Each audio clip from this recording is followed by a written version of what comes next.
այս մի քանի տարվա հետ փաստորեն կրել ենք ծանր պարտություն պատերազմի ժամանակ եւ այս իշխանությունը այդ պարտությունը անընդհատ շարունակաբար մի process է վերածել անընդհատ շարունակաբար ավելի քան 4 տարի մենք գտնվում ենք այդ շրջանում անընդհատ ինչ որ բան զիջել, բան տալ, բանից հրաժարվել, ուղղակի մաշեցնող մի երևույթ է մեր ժողովրդի համար։ Իսկապես շատ ծանր եւ մաշեցնող։ Եվ միգուցե նաեւ այս ֆոնի վրա ցեղասպանության ուրացումը շատ ավելի ծանր ընկալում է ստանում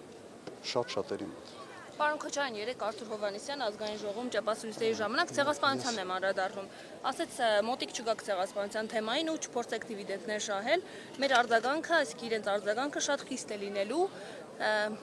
Ինչու համար չգաք ցեղասպանության միջազգային ճանաչման հարցը օրակարգից դուրս բերելու, ինչպես նաև սակարկման համար։ Լուրջ, ես պիտի այդ հիմարությունը բարձաբանեմ։ Կարծում եմ Հայաստանի արտաքին քաղաքականության օրակարգի մեջ մտցնող հենց ես եմ եղել եւ իմ ժամանակաշրջանում ամենից մեծ քանակով երկրներն են ճանաչել հայոց ցեղասպանությունը։ Եվ երբ որ գիտեք մարդիկ, որոնք ուղղակի մատին չեն դրել այս հարցերի համար հիմար դուրս են տալիս, պատրաստ չեմ մեկնաբանելու։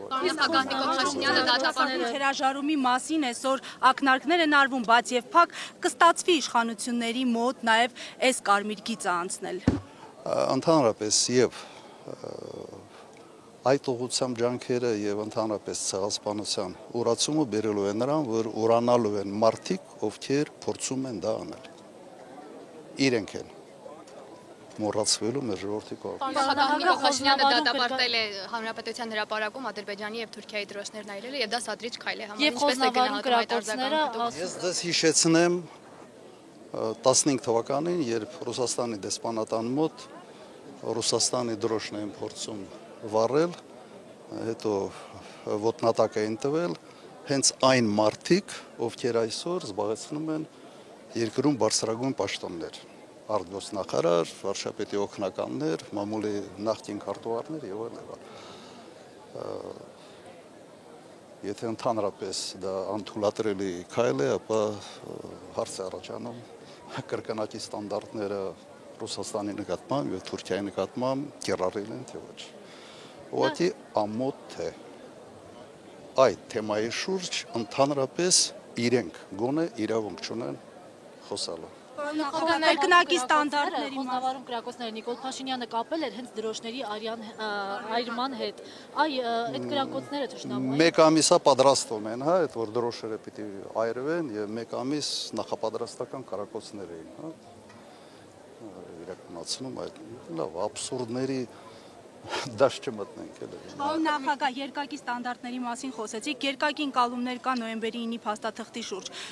Ինչ տեսակետ ունեք այս փաստաթղթի առնչությամբ, ինչ պիտի արվի դրա հետ։ Մի քիչ շատ խորացանք, ես ձեզ խոստանում եմ եւս մեկ մեծ մամուլի ասուլիս կանեմ կամ կհանդիպեմ լրագրողների հետ եւ բոլոր այդ հարցերի պատասխանները կտամ։ Դա արդեն մտնում ենք ավելի շատ ասենց մի քիչ ներքաղաքականի մեջ, այո, ճիշտ է, ասում փող կապացված են, բայց չեմ կարծում, որ սա այնտեղն է, որտեղ ուղղակի ոտի վրա պետք է փորձել բոլոր հարցերը շոշափել, ուղղակի ճիշտ է։ Շնորհակալություն ձեզ, շնորհակալություն։